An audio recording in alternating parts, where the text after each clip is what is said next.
This time I mentioned speech and patter during a magic performance. Let's do this.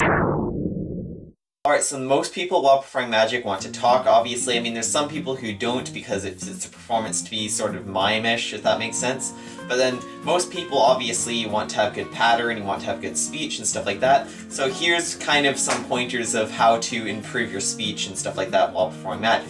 Alright, so you want to leave room for improv, and you want to make everything that you say seem natural to what you would normally say. The reason being is because when you leave room for improv or you say something that's not scripted entirely, which you're going to want to do because it makes it more entertaining to have some improv stuff in it when you're dialogue and stuff like that, what you're going to want to do is you're going to make sure that the prepared stuff doesn't seem totally prepared. It seems natural to what you're normally, how you would normally talk, basically. If you have scripted performance, you want to make it seem natural talking to how you normally talk.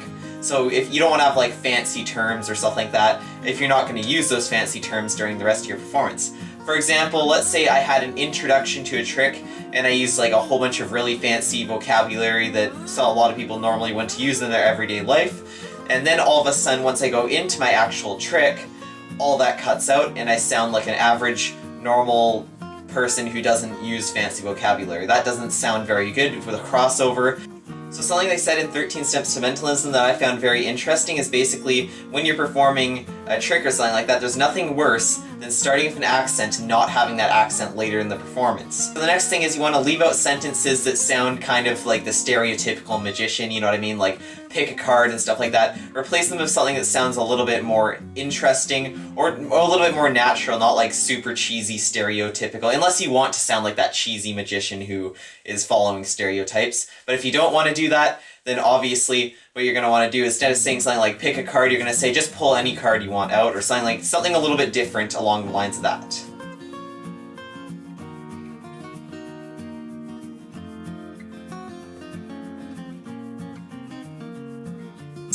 Well, that's pretty much it. If you like this content, subscribe, download, and find our future magic tutorials, tips and tricks, how to improve your magic, stuff like that. That's pretty much it. Hope you enjoyed. Like, comment, subscribe. That's for now. I'll see you next time.